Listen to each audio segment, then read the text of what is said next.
Now we're going to talk about fish selection. Probably the first key to having a good healthy tank of fish is to start with good healthy fish.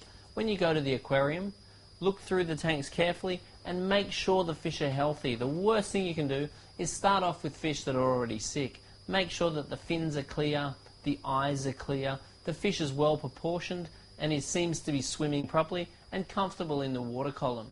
Particularly if you're a beginner, I really encourage keeping a wish list. Now what a wish list is when you start the aquarium off, write down all the fish that you'd like to keep into the aquarium and narrow down realistically which ones you're going to be able to have in this tank.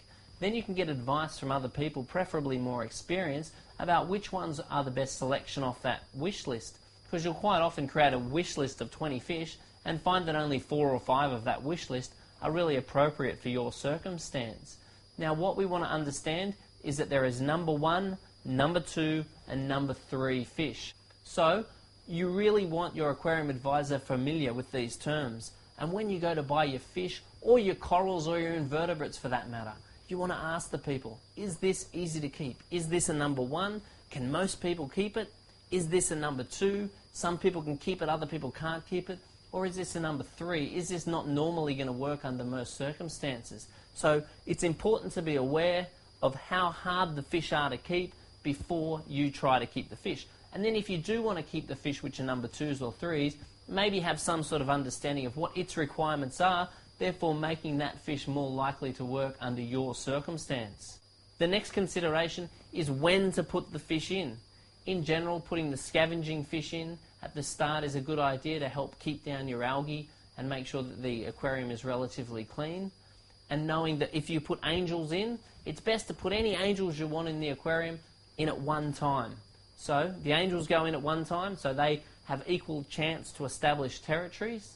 Any tangs you want in at one time, so they have equal time to establish territories. Also with clowns, also with damsels, also with any other group of fish. Generally the various families are better off introduced in one day.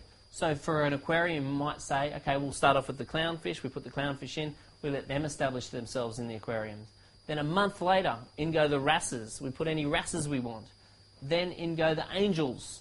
So you'll generally have less problems introducing the fish if you introduce the families in groups.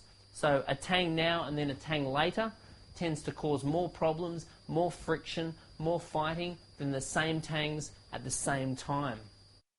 There's also a bit of a size of mouth rule.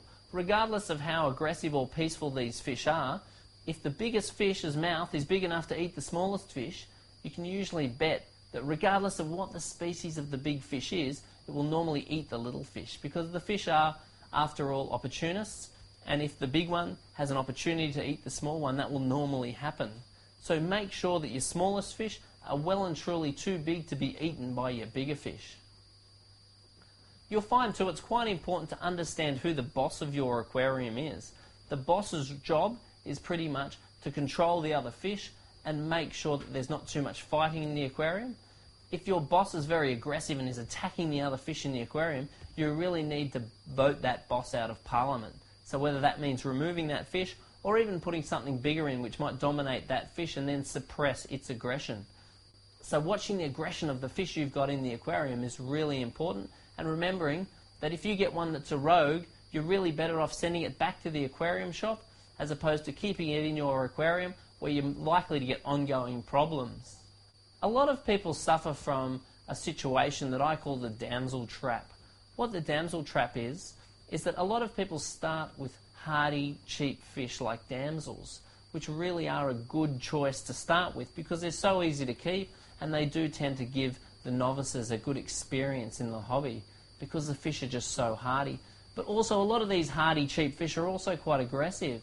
So don't fall into the damsel trap. What the damsel trap is basically you start off with some hardy fish like damsels, they get very territorial in the aquarium, then you try and introduce other species later on and find that they don't last for very long. And that's because they're getting bullied, harassed, or even purely killed by the damsels. So if you can imagine a new fish trying to get established into the aquarium, it's already got some very aggressive territorial damsels in there, and the new fish becomes almost like a ping pong ball. It goes in, this damsel says, get out of my house. It goes over here, this damsel says, get out of my house. So then the new fish end up ping-ponging around the tank. It can't actually establish a territory in the aquarium.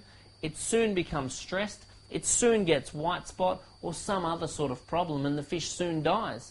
Then you try another fish, and then you end up being under the impression that the only fish that work in the aquarium are the ones that you had in the first place.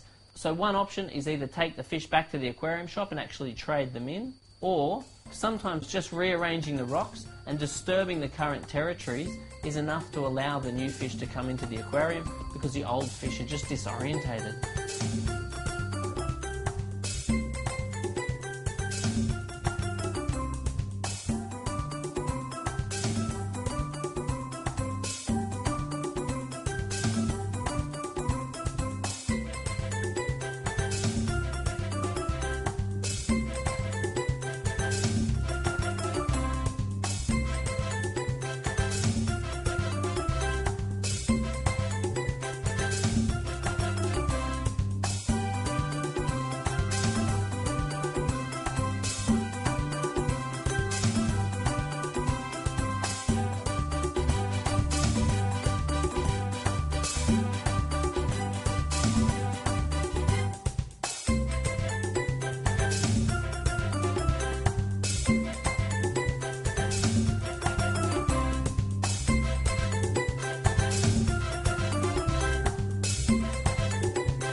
When you get home from the aquarium shop, your fish will typically be in bags like these.